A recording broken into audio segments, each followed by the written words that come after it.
Je vous rappelle qu'Ariane, au départ, était un produit français. La première Ariane qui a été tirée était à 92% française. De Gaulle avait rompu avec le programme européen de l'époque qui ne marchait pas. Il a dit on va faire notre lanceur nous-mêmes. Je vous rappelle qu'Airbus est un avion français. Le premier Airbus A300 qui est sorti des chaînes dans les années 75 était le produit de l'aérospatiale. Ingénierie, recherche, développement, fabrication française. Que s'est-il passé depuis 20 ans?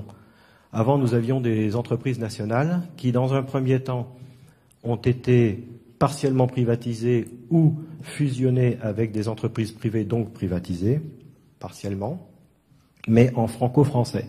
Et dans un second temps, il y a eu fusionnement avec des entreprises étrangères européennes, si bien qu'il y a eu, par deux paliers, une dilution des entreprises de l'outil industriel national. Première dilution public-privé, deuxième dilution France-Europe.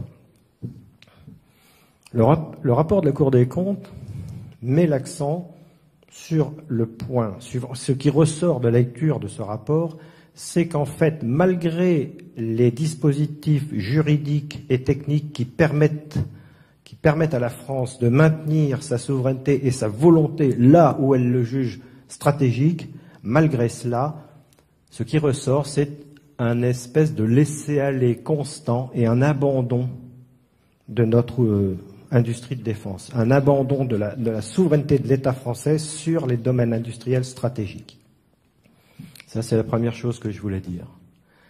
La deuxième chose qui va dans le même sens, enfin qui prolonge, cet été, fin juillet, j'entends sur France Inter que EADS va changer de nom.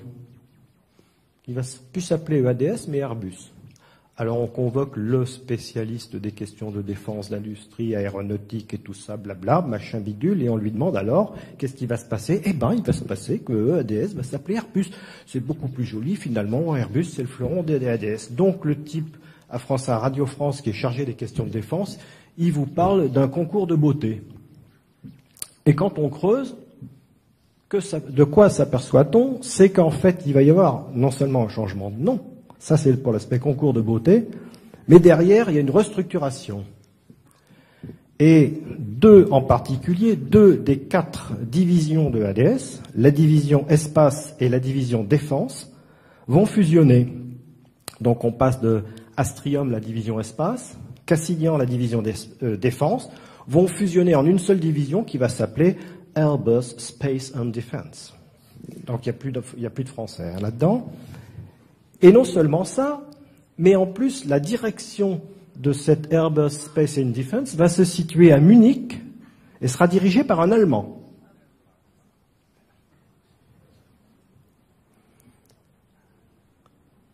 Je vous rappelle qu'Ariane, au départ, était un produit français. La première Ariane qui a été tirée était à 92% française.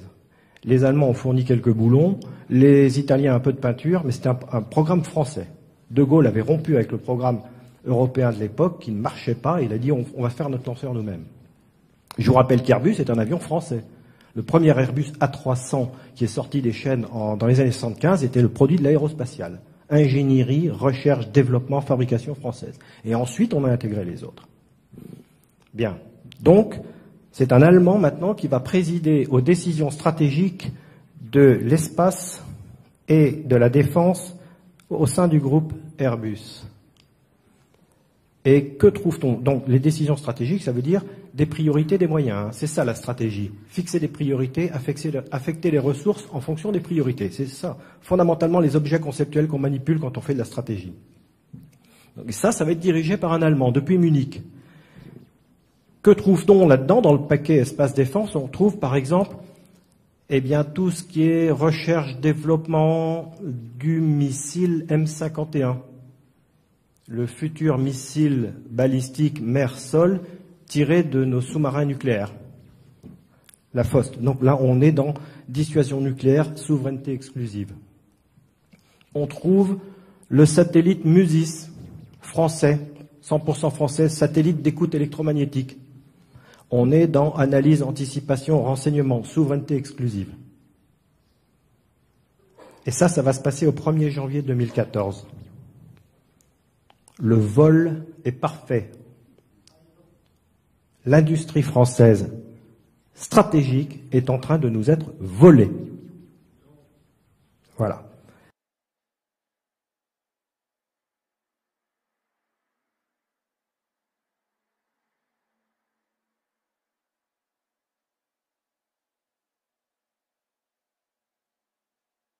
La France ne le sait pas, mais nous sommes en guerre avec l'Amérique. Oui, une guerre permanente, une guerre vitale, une guerre économique, une guerre sans mort, apparemment. Oui, ils sont très durs les Américains, ils sont voraces, ils veulent un pouvoir sans partage sur le monde. C'est une guerre inconnue, une guerre permanente, sans mort apparemment, et pourtant une guerre à mort. Ça n'est pas François Asselineau qui dit ça, c'est François Mitterrand. C'est quelqu'un qui a été 14 ans à la tête de l'Élysée, qui avait le code nucléaire.